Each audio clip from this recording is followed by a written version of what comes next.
Puisqu'on parlait de l'état dramatique de notre société, de la France, des 8 millions de personnes qui vivent avec moins de 1000 euros par mois, des 5 millions de chômeurs, parce qu'on est bien à ce chiffre-là, quand même tout ça c'est pas la faute d'Hollande quand même, ok, donc il faudrait bien remettre ça aussi. Il a repris le bébé, je dis pas que je sois toujours content, mais enfin quand même, c'est pas quand même lui qui a fait tout ça. Et d'une. Deuxièmement... C'est Sarkozy qui a fait la crise financière. Non, c'est même pas lui. Voilà, c'est même pas, c'est depuis 30 ans. Oui, depuis 30 ans, il n'y a rien eu de fait, il n'y a pas eu de vision, il n'y a pas eu de point de vue, on n'a rien jeté dans l'avenir, rien du tout. 30 ans de politique. Droite et gauche compris. Gauche et droite. Eh bien, je suis d'accord avec vous. Deuxièmement, je pense que, enfin je crois, visitant beaucoup la France, étant dans beaucoup de villes, dans beaucoup de régions, martyrisées par le non-emploi, le chômage, la déficience des services sociaux, le rejet de la société, parce que c'est quand même ça. Et Paris reste encore la Babylone magnifique qui se prend pour la France. Paris n'est pas la France. Ça, c'est certainement, c'est la chose la plus fausse qui puisse exister. Je suis d'accord. Mais c'est pas en dehors de la France.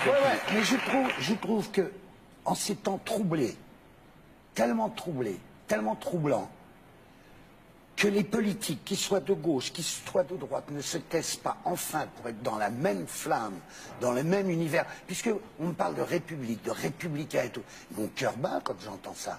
Mais pourquoi il n'y a pas de république? Pourquoi il n'y a pas de républicain? Parce qu'on n'est pas républicain quand on se sépare comme ça, quand on balance les anathèmes, et à gauche, et à droite, et machin, et quand le peuple, qui est dans la merde, qui est en bas et tout, reçoit tout comme ça, en se disant, putain, mais je trouve ça quand même très indécent, très indécent de la part de la classe politique. D'ailleurs, je pense que, je vais dire une chose qui va peut-être vous faire bondir, mais moi je pense que... avoir entendu M. Plenel, rien ne me fera bondir. Je pense que le politique, qu'il soit femme ou homme, pour moi en tous les cas, et pour l'instant, peut-être que demain j'aurai changé d'avis, mais pour l'instant je suis très ferme dans ma tête.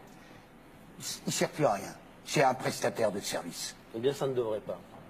Oui, mais c'est un prestataire. La preuve, c'est que ces putains de dettes là, qui emmerdent tout le monde, qui mettent les peuples à plat, qui les mettent à genoux, et ainsi de suite, on n'arrive pas à les éliminer. Moi, républicain, payant mes impôts et ainsi de suite, je voudrais que toutes les dettes de ces pays soient annulées. Et je peux vous dire que là, le problème du chômage, le problème des constructions, le problème de l'avenir pour nos enfants et ainsi de suite, il aurait une grande chance d'éclater et vraiment de revenir vers la vie, tant qu'il y aura ces histoires de dettes qui mettent à plat les peuples. Donc, comme vous les politiques, vous n'arrivez pas à les faire éliminer, ces putains de dettes, parce que la banque, elle est plus forte que vous, c'est elle qui vous imprime la destinée de notre peuple, et non pas vous.